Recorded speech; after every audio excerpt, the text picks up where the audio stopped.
So my current project is called Dante's Bones.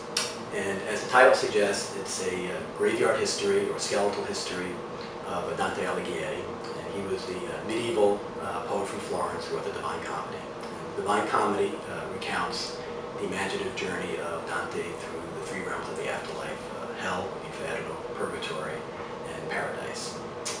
And it turns out, as I was doing this research, I found that Dante's mortal remains have hardly had any peaceful rest at all. In fact, it's ironic, maybe it's poetic justice, that the person who probably gives us the most compelling story of the spiritual afterlife has had such an adventurous physical afterlife. And so his bones were buried in Ravenna. Dante was buried in Ravenna, where he died in 1321. But it seems that Florence, after a number of years, they felt sorry for having exiled Dante, having sent Dante away from Florence.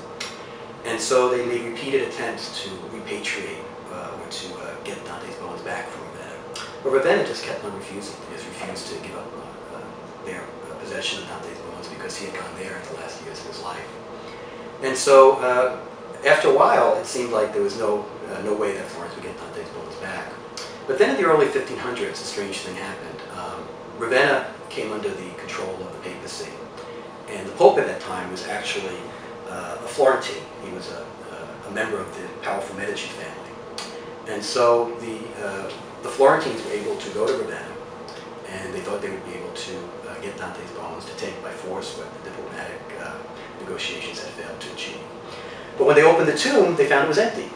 And so it turns out that Franciscan friars, Franciscan brothers, the religious order that owned the property that was right next to Dante's tomb, they had beaten the Florentines to the punch, and they'd actually stolen the bones and taken them on their property to make sure that Dante stayed in Ravenna. So this situation probably lasted for a couple of hundred years, until maybe in the early 1800s, because of the Napoleonic reforms, the Franciscans were forced to leave their property, and they hid Dante's bones in a wall. And they put it in a box, and they just hid them in a wall, and they left, and they just forgot about them, and nobody knew what had happened to the bones.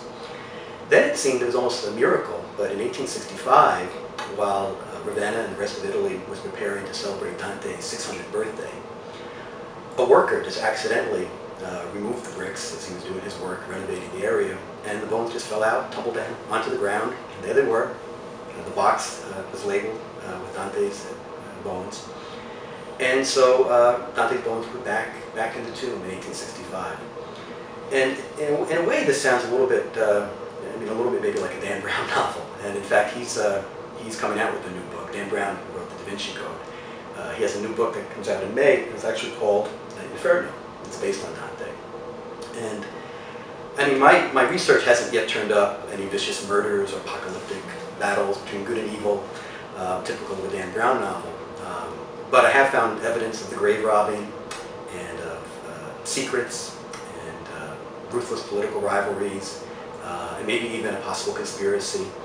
And these things all seem to have happened to Dante's bones. And the cast of characters in my story includes people like Michelangelo and Lorenzo de' Medici, a handful of popes, Lord Byron, even Mussolini, among many other people.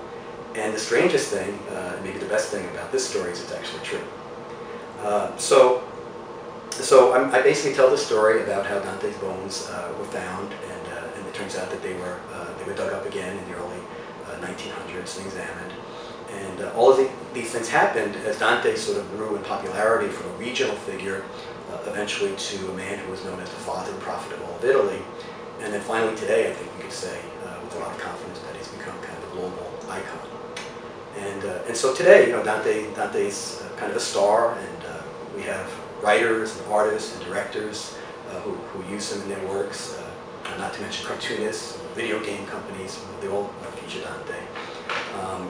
And the people who obviously read these books and watch these movies and play these video games, many of them have never even read Dante's Divine Comedy. I just hope that the popularity